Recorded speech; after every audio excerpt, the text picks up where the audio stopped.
So this session will be a recap of the last three subsections, if you will, of part 2 of our board bootcamp series. And if you haven't watched those, you can find the description, the links to those videos below.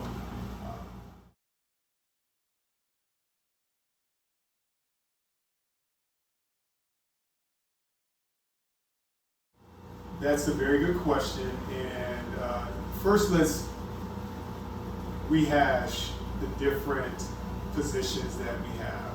So we have the chair, I've got to be careful, chair or the president of a board. We have the vice chair or vice president of the board. We have the secretary. We have the treasurer. And then we have other board members that act in governing roles. From those different board members as a whole, you then have subcommittees, steering committees, different names to make decisions about different functions of different areas of oversight that they integrate or involve themselves in. So going back to dependency and the importance of dependency of board members on one another and the strength and the health of that dependency, how it leads to success, a successful performing board.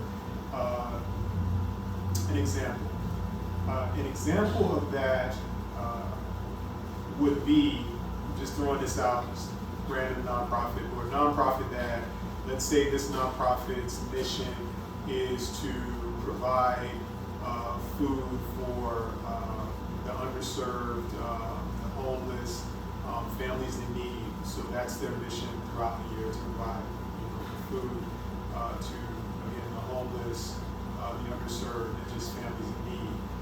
So let's say that a board member, let's call them a new board member, they identify a process that has been integrated by other nonprofits around the country who are new, who also provide this similar or same service as providing food to those in need.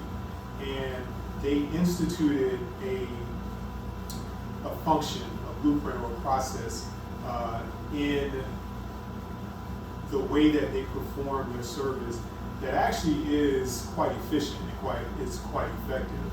So to me, the dependency of the board, how they would, because let's say you're currently doing that mission, but you are using processes and standards, not bad or faulty, but that may be outdated.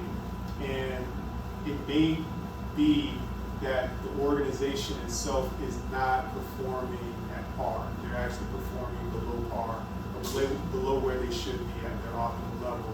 And the dependency on the board, or the board having a culture of dependency, and dependency simply means we will listen to one another, we will engage one another, we will wrestle with the ideas and thoughts and challenges of each other.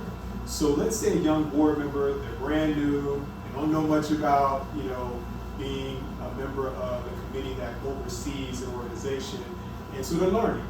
They might have a mentor that they're underneath, that they're learning from. They might be looking at the board manual, looking at the governing documents. They're just learning, but they do know about this new way and process of doing the nonprofit's mission, or advocating the nonprofit's mission that's a lot more efficient than what's going on right now. And that individual introducing that, here's a dependent board that's going to perform successfully.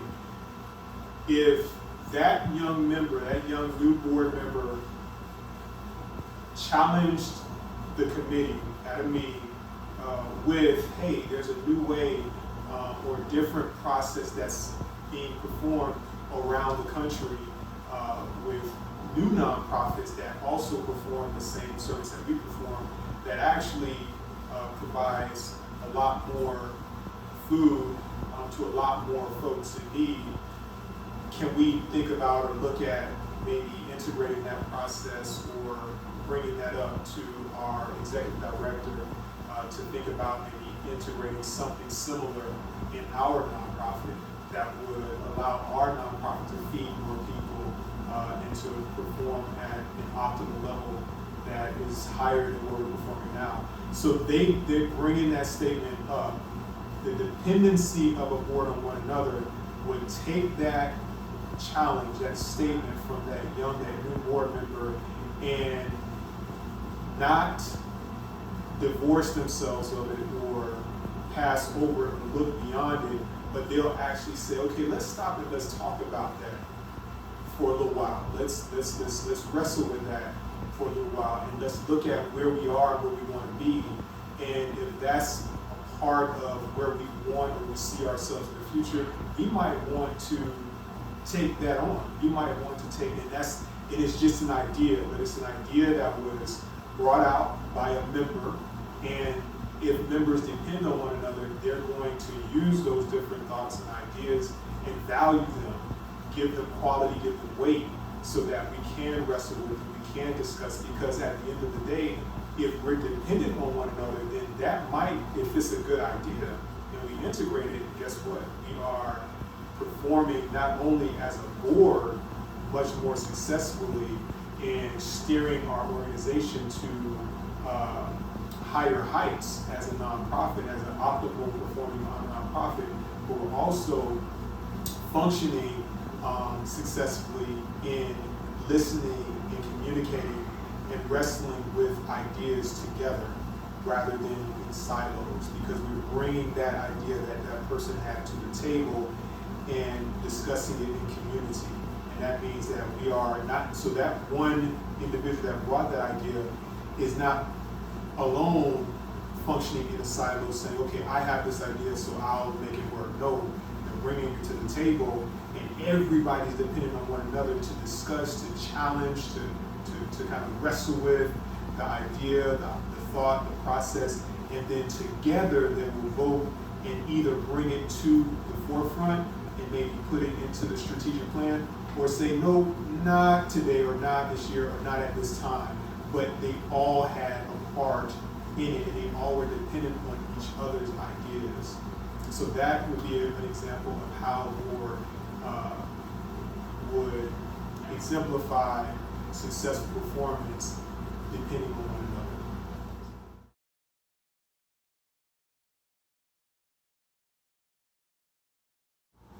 Well, I think, first of all, a board needs to appreciate the fact that they have fresh blood.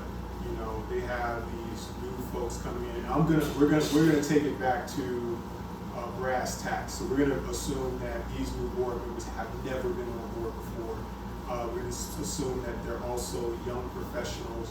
So their experience, per se, when it comes to how to oversee, it's limited, you know, from a formal standpoint. Now they bring a lot of information and a lot of resources and a lot of benefit to the table, but we're going to assume as far as functionality and formality that they're green, they don't know much.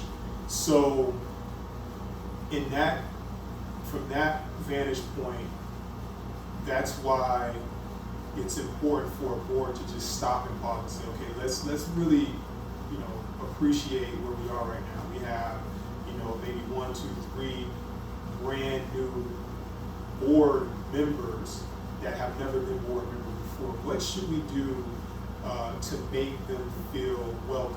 What should we do to make them feel that they have a say, that their responses are valued, that we need their, and we're going to rely on their response, we're going to rely on their communication and their oversight as fellow board members. How can we encourage them? How can we develop their self-confidence? So that's the appreciation that boards need to have. That being said, what can we do? So we are seasoned, and this is talking to the seasoned board men and women that are already on boards and have been on boards and have done various tenures on various boards. All of this experience that we have, and we're bringing these new folks on. How do we bring them on, and how do we communicate with them? The first thing that needs to happen is hopefully the board has a culture. And I would say this, before you bring on any new blood, any new talent, any new board member, you might want to revisit your culture as a board. What's the board's culture? If it's a arcane or a Stone Age type of culture, you might want to revamp that. You might want to bring in some consultants to help you to revise your culture. How do you integrate and how do you engage one another? That culture needs to be looked at. Why is it so important that the culture needs to be looked at? It's important that the culture needs to be looked at because the young folks, the new board members, might not like the culture. They might not feel welcome in your culture. And if they feel that way, they're only going to be there for a limited time, less than the amount of time that you need them, again, to help the organization to flourish, to be a benefit to the board, i.e. by through the board, the nonprofit. So revisit the culture. Make sure that your culture is up to date, that it values people, and it values the ideas, new ideas of folks that might not be where you are, might not have the experience, might not come from the generation or the social economic status, or I can't say it like that, the socioeconomic place where you come from. So appreciate that. So the culture, look at the culture. And from a pragmatic standpoint, partner that new board member, that new board man, that new board woman up with a mentor. Get somebody that's really seasoned, that also likes to be challenged, that also likes to learn, and pair them up with that new board member and have them, maybe do team building exercises, maybe have them go out, have lunch from time to time, maybe go golfing, maybe go, I can't say it like that, I was going to say MMA fighting or whatever, people don't do that.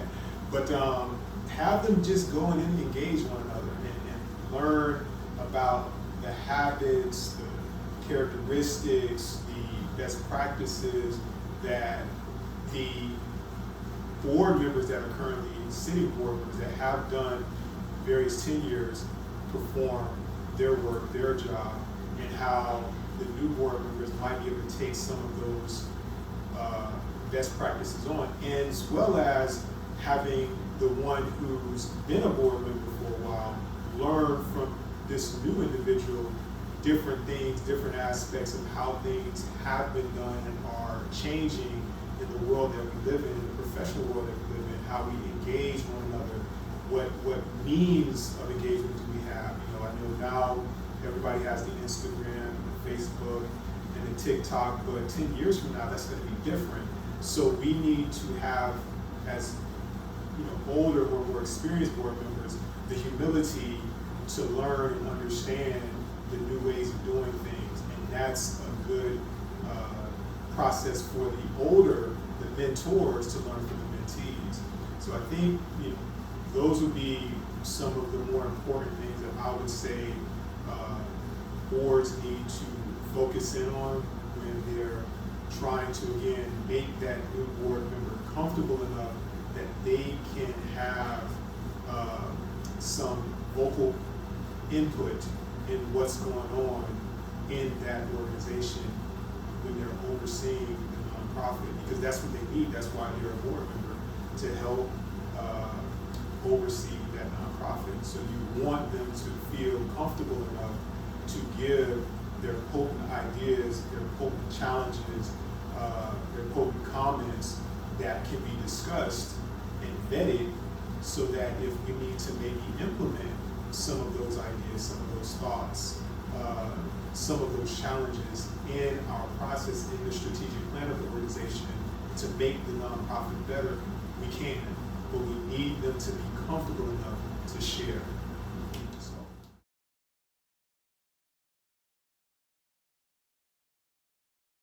It's actually a really good question that was asked.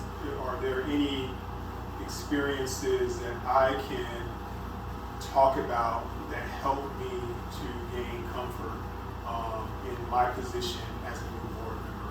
And I would say that there were several. I think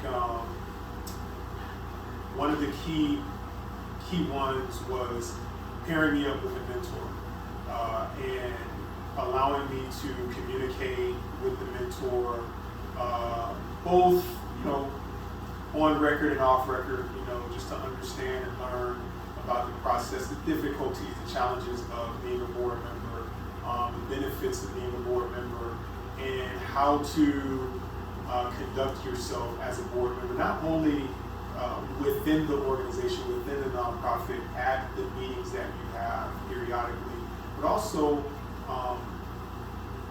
in the public side, when you have different functions and different events that you as a board member will be representing the nonprofit on behalf of the nonprofit. You want to know how and understand how should you conduct yourself, how should you engage with the public, how should you present yourself as a representative of the nonprofit. So I think that's key. Mentorship is key. But the other thing is I want to be comfortable with my fellow board members. And a lot of that comes from team building exercises. So that can take place in various modalities. I know for me, there was, talking,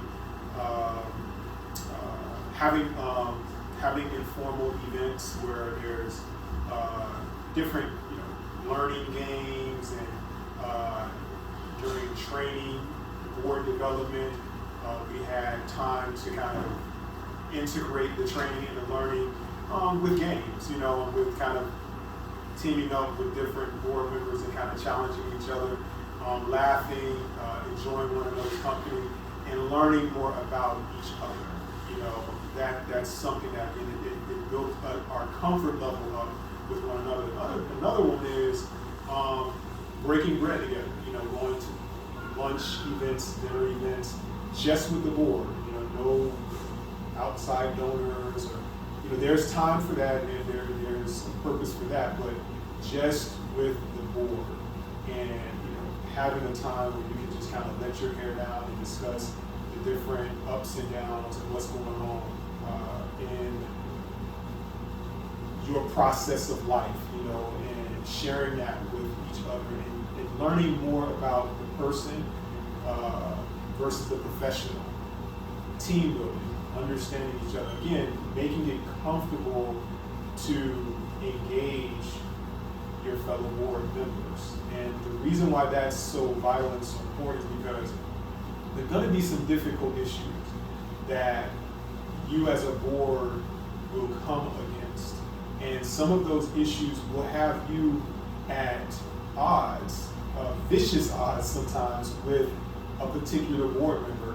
If you have a rapport and an understanding with all of your board members, the other board members during those times can say, okay, you know what, let's have you, Sandra, and you, Kavai, since y'all are in disagreement, vicious disagreement, we want to have you guys come together, sit in a room, and figure it out. And we'll have you all come up with a solution together. And that can happen. But it can't happen if I'm at odds with somebody I don't really know, I don't really understand. I haven't had time to learn a little bit about what makes that person tick professionally and personally, so that I know how to approach them and how to address them. So I think those different areas are vitally important when it comes to developing the relationships between board members. And for me, it was key, it was critical. Like having those team building opportunities, having those lunches and dinners they meant the world to me, because I was able to engage and communicate and understand my board, so much so that at the end of my tenure with the different boards that I've been on, I felt like I was part of the family. I mean, I literally felt like I was, especially with a nonprofit board, you kind of feel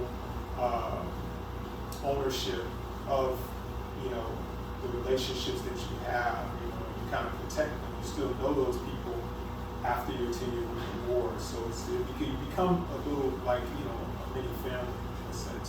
So.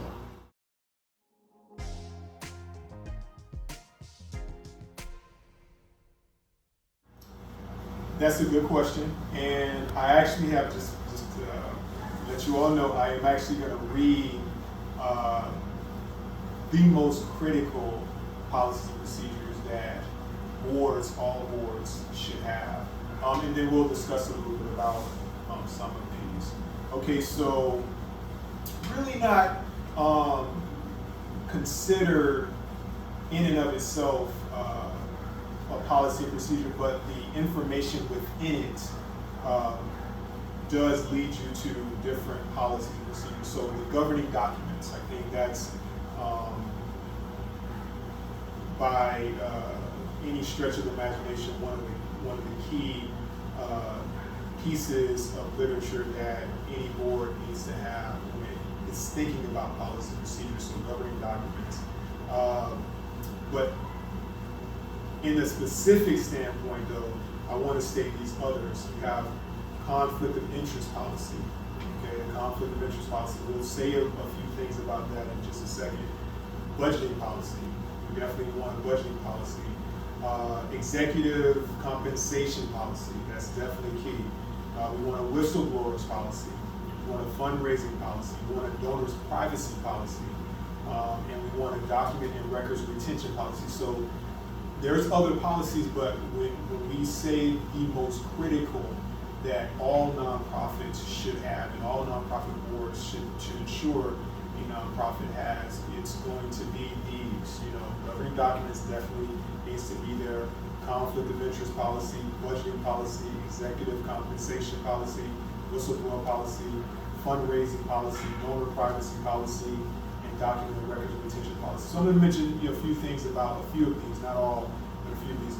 Conflict of interest policy, that's something, honestly, if you have had an opportunity to look back at the previous session that we've done, that's something that is outlined in your 990. This is an area that the IRS takes seriously and requires that you have as a nonprofit. So conflicts of interest is an area of importance, not just internally, but from a federal perspective. So that's again key to have, critical thing to have.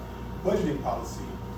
Will we exist if we don't have a budget policy as a nonprofit, unless we are being funded by a continuous flow of resources?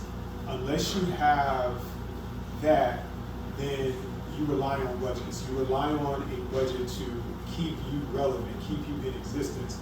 If you're not thinking about your sources, then the uses of those sources are moot point. And the uses is your mission. Like you're using the sources of capital, of revenue, of donations, of contributions to perpetuate your mission.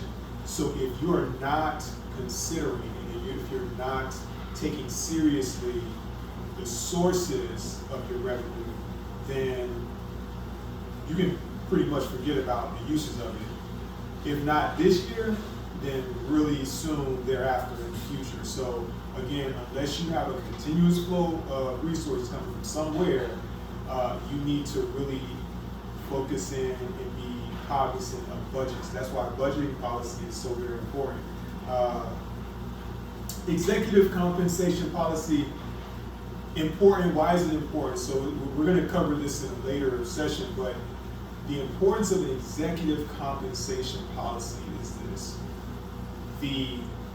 Just kind of doing an overview again, the board of a nonprofit is the head or the boss, if I can use those arcane terms, the executive director, the CEO of the nonprofit. and the CEO of the nonprofit is over and controls the functions, the performance, the operations of the organization. Now, why is it so very important to have an executive compensation policy?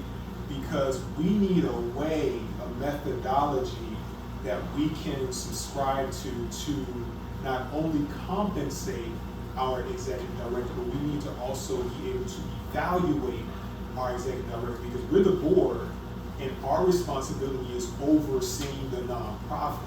As part of our duty, we need to put people in a position that would align with our strategic plan for the nonprofit to be successful. So we need to put a person, an executive director, in a position that will perpetuate the successful forward motion of this nonprofit. So if we don't have any way to evaluate the executive director, then they can actually do the Wild Wild West thing and do what they want to do. And really, for the lack of a better word, they can go unchallenged for a time. And they might even run that nonprofit into the ground, and we really have limited ability as far as our role and responsibility, as long as they're functioning within their roles.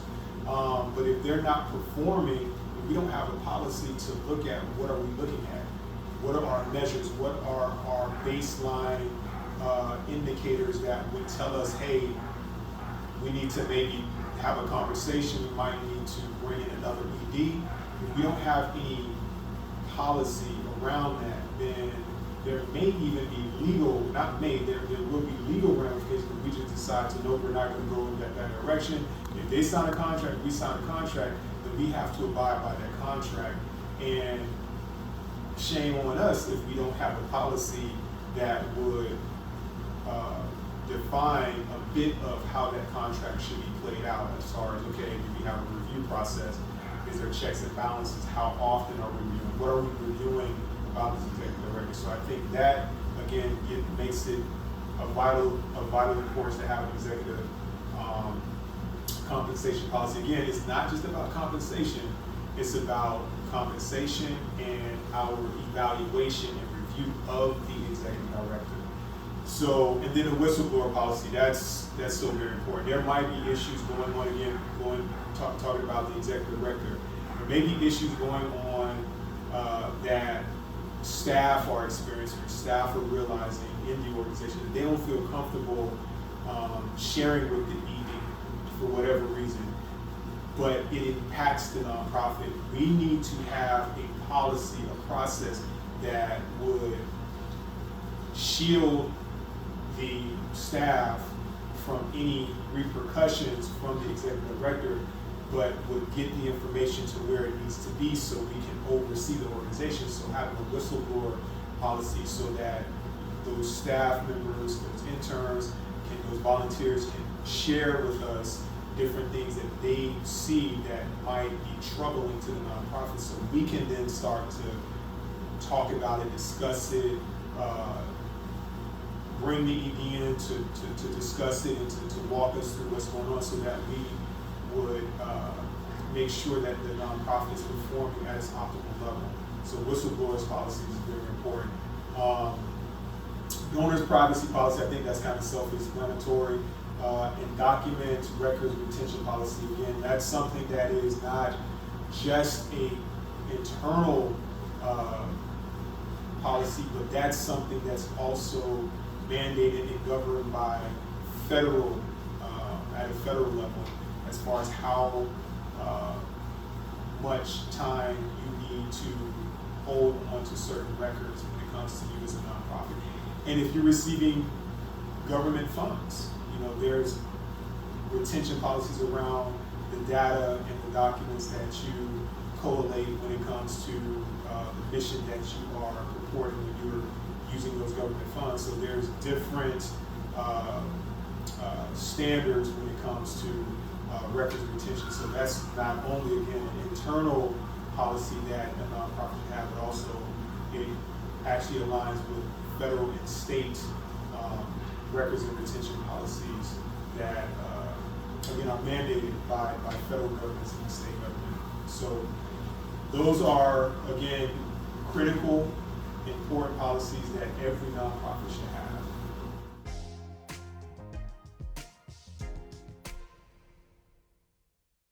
Policies and procedures for new nonprofit board members to be aware of. They're in the governing documents. So I would say the new board members should take to task making sure that they're well versed and they're very familiar with the bylaws, with the articles of incorporation, with the board manuals, with meeting schedules, with different things that govern the way the board as a unit oversees the nonprofit. So that would be the one. And again, governing documents, it's not necessarily a policy per se, but within the governing documents, it points and it leads to various policies and procedures. So I would say that would be of the most vital importance when it comes to new board members to be very well versed and again take to task, understanding and taking the time to read through the bylaws, the board manuals, as well as the meeting schedules, and understanding the mission. Okay, I know, again, that's not a policy, it's not a procedure, but understanding the mission will lead you to how you should approach policies, you should approach procedures, because your mission is centric, or the mission is centralizing your thoughts and your understanding to, okay, how do I look at and approach and evaluate and maybe put to task this policy in light of the mission of your organization. So I think understanding the mission as well, making sure that you are, integrated in what this nonprofit is duty. What's the duty of us as a nonprofit, and what's our mission, what's our vision as a nonprofit, and as board members, where do we fall, and where does our functionality come into play when it comes to how do we lead the organization into a better state through a strategic plan or through a short-term goal than where we are today.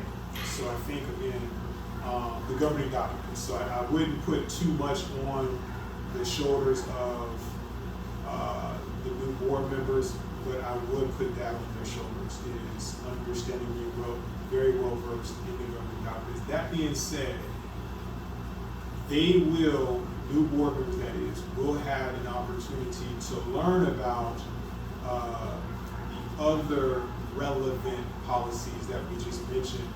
Budgeting policy. A new board member might be designated to be on a subcommittee, being the finance committee. If they're designated to be on the finance committee, they're going to learn about the budgeting policy. The organization might have another steering committee that is strictly focused on fundraising. They're going to know about the donor privacy policies. They're going to know about different things related to contributions. So they'll learn about those different things depending on the committee or the function that you're going to be. You're going to find yourself in as a new board member performing on these different committees. So you will have an opportunity to learn a broad spectrum of policies and procedures as a board member. But again, the one that bubbles to the top is the governing documents.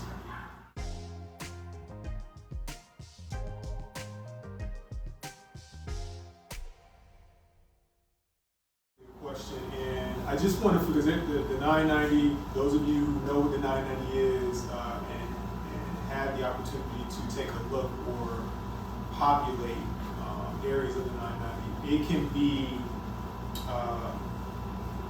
quite a challenging document. So I'm just going to focus on one area, and that's the area identified as the